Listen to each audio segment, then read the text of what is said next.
So the Dolphins beat the Chargers yesterday, and there was a lot of good and a lot of bad for the Chargers, specifically on defense, but we're going to get into that. Let's start off with the offense. Make sure to like and subscribe to the video if you do enjoy the content, by the way. Now, here's the takeaways. So offensively, Joshua Kelley played great. Man, he was constantly falling forward and finishing runs. That man looked like Ramondre Stevenson out there. 91 yards rushing for Joshua Kelley, which was fourth most in week 1. And Austin Ekeler had 117, which was second most. How many times are you going to see somebody in the top 5 of rushing when he wasn't even number 1 rushing on his team? Man, the Chargers had 2 top 5 running backs in week 1, with the longest run being the 55-yard run from Austin Ekeler. Man, it was just a dominant rushing performance by them. Justin Herbert also scrambled a few times and was able to take a broken play, turn it into a first down, which was encouraging to see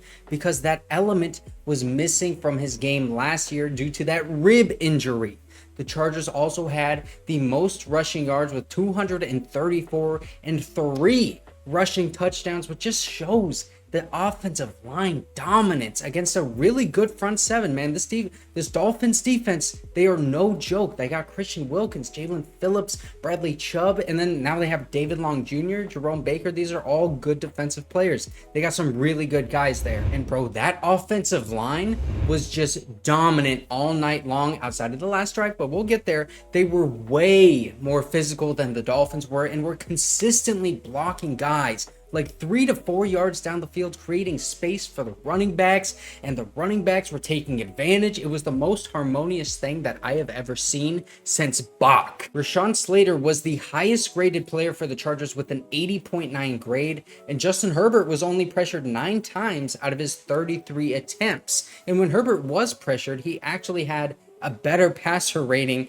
than when he wasn't. I mean, he graded at 76.1 under pressure and 59.6 when kept clean, which is something interesting to keep an eye on throughout the season. Keenan Allen also looked really good. He was clearly the focus on offense, the main guy that they were trying to get the ball to, outside of maybe Austin Ekeler if you combine both of his passing and rushing production there. But Keenan Allen had the most targets with 9. Second most was Austin Ekeler, and he had the most catches and yards on this team. They really only threw it to Keenan Allen like one time deep down the field, and I think that was in the first quarter on like their first or second drive in the game. Other than that, it was basically just running the ball in short passes. So this team did an awesome job running the ball. We have not seen that kind of physicality up front on the Chargers in years. But Justin Herbert, man, he needs to get more passing yards. Come on, he had 228 yards while Tua had 466. Even though Tyreek Hill, man, he accounted for 215 of those yards, but still, he was outplayed by Tua in this game. And if he had the same opportunities to throw the ball as Tua did, I think he would have lit it up. And we all would have bolted up all over the place, man. I understand the game plan was to run the ball and that it was working so well that there was no reason to go away from it. But there were times late in the game, like this one example, for example, okay, it was 3rd and 1 in the 4th quarter, and you know that the Dolphins can't stop you from running for a single yard. Yet you threw the ball and get sacked by Kader Kohou way deep in your own side of the field. If you're going to go away from the run in that situation, then why would you not pass the ball on an earlier down in order to keep up with the offense on the other side of the field that is burning your secondary? I don't know, man. I just think like Justin Herbert is so much better than what we saw. And if the run is working, then you have to consider going away from it at times in order to make your offense even that more dangerous than just a great run game and an okay passing game. I mean, this offense has the ability to do both at an elite level. I just think they probably need a little bit more time to get there. Maybe they weren't throwing it deep because Vic Fangio in that 2-deep zone defense, he wasn't allowing anything over the top, and the Chargers couldn't get anything deep, intermediate, and it was just the shallow stuff with running the football and throwing the flats and throwing little stuff to, here and there on your outside receivers that is less than 10 yards. Maybe that's what it is, and maybe it's just not entirely predicated on the game plan that they had, but still, I want to see Justin Herbert take those shots deep down the field like we were promised from Kellen Moore. We really didn't see that in this game. Now, lastly, the offensive line on the last drive of the game, they just got whooped by the Dolphins pass rush, bro. I don't know if it's because those were obvious passing downs, but every single attempt, he was under pressure or sacked. Outside of the 1/3 and 30 throw to Mike Williams, that was a good play. But in situations where you need to pass the ball, bro, I would expect this team to be able to. You got an elite quarterback in Justin Herbert, elite wide receiver in Keenan Allen. You got Mike Williams, Quentin Johnston even, who barely even played yesterday. And then you also have an elite running back in Austin Ekeler, Joshua Kelley, who's looking really good to start the season right now, and a dominant offensive line that has proven their dominance in this game. Why are you not able to throw the ball? Now let's talk about this defense, okay? Let's start with the good. It's going to be pretty quick here. Tuli Tuipulotu flashed another great tackle for loss, and he had a pressure today. He was the highest rated run defender at 74.8 and only played in 22 snaps, but he looks good out there, both in the pass rush and in the run game. He consistently has flashed and looked solid ever since he was drafted. And we'll talk a little bit more about him soon. But Khalil Mack played well in run defense as well, but left a bit to be desired in the passing game.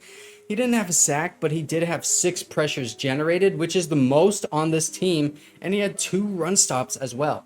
A solid game all around from him in a game where almost everyone on defense just got violated. Derwin James, dude, another positive takeaway from this game. He was fast on those blitzes and played really well in run defense and pass defense. He batted a ball in the end zone and only allowed 2 catches for 20 yards while having a pressure and 3 run stops. This dude was getting every single stat that he possibly could. And also, I was noticing that sometimes the Dolphins players were avoiding him, so he made an impact on the play when he wasn't even involved in the play.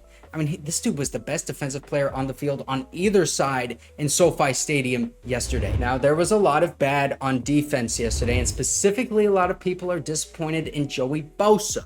Yes, he wasn't able to provide much pass rush yesterday, but no, this doesn't mean that he is terrible. The Dolphins' game plan was to get rid of the ball quickly, and they frequently allowed Joey Bosa to rush freely towards Tua, and because of this, Joey Bosa had 4 pressures, which made it look like he was forcing Tua to throw early, when in reality, he just wasn't. Tua played amazing yesterday and threw the ball before the Chargers could even get into the backfield to get the sack. But when I see a backup tackle on an elite edge rusher, I am expecting to see that man eat. Joey Bosa was not productive, and maybe what you have to do is rotate Tuli Tuipulotu and Chris Rumph when he's healthy into that edge position that Joey is playing right now, that full-time edge position, and maybe just allow Joey to rest and make the most of his snaps. I think that would benefit both Joey Bosa and the team right now, but it's only week 1. And Joey could have just had a bad game, and he was actually the 2nd worst graded Charger yesterday, behind only Kenneth Murray. Now, Kenneth Murray graded at 29.4 by PFF and was just not great, man.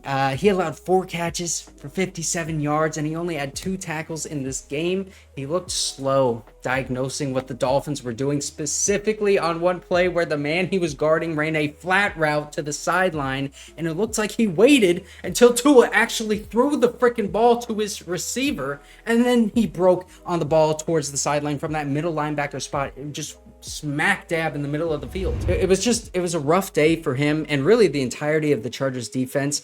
And the best that I can say is that he didn't miss a tackle. Okay, now let's talk about Michael Davis, because not a lot of people are talking about this. He broke up 2 passes, but struggled overall yesterday. He only broke up 1 pass when he was guarding Jalen Waddle, Tyreek Hill, and Braxton Berrios, but he allowed 6 catches for 89 yards against those guys. It seemed like every time they targeted him, he was trailing on one of those guys, and a lot of people are blaming only JC Jackson for the bad defense yesterday. Bro, JC did not have a great game, but he was probably the best cornerback out there. I mean, he made some dumb mistakes, okay? Don't get me wrong. Just listen really quick. He had that stupid pass interference before the half, and he ran that interception out of the end zone, put the offense in bad field position, but he also only allowed 2 catches while guarding Tyreek Hill and had 2 pass deflections on 5 targets. Everyone is going to look at the 2 catches that he gave up with that 1 touchdown where he had 0 help over the top, completely isolated on one side of the field against the fastest wide receiver in the NFL and a barely recovered freaking leg. And the other catch was over the middle where Tyreek Hill was in motion pre-snap and just ran a double move outside in, and nobody in the freaking NFL, I don't care how good of a cornerback you are, go back into years past, say Deion Sanders put that man on Tyreek Hill on that route, there is no way he would have guarded him one-on-one on that play. Those were the only 2 catches that JC Jackson gave up against Tyreek Hill. And on top of those being the only 2 catches that he allowed on 5 targets against one of the best wide receivers in the league that is way faster than him, coming off an injury, by the way, he also had an interception. So yes, I think he was the best cornerback on the team yesterday. So those are the takeaways from the Chargers and Dolphins game. A lot of good, lots of bad as well. But I hope that I gave you a little bit of good insight right there, specifically with JC Jackson, because I don't see a lot of people honestly saying that he didn't play terribly. He really didn't play terribly. But if you want to see my initial reactions where I was a little bit more emotional, you can watch this video right here.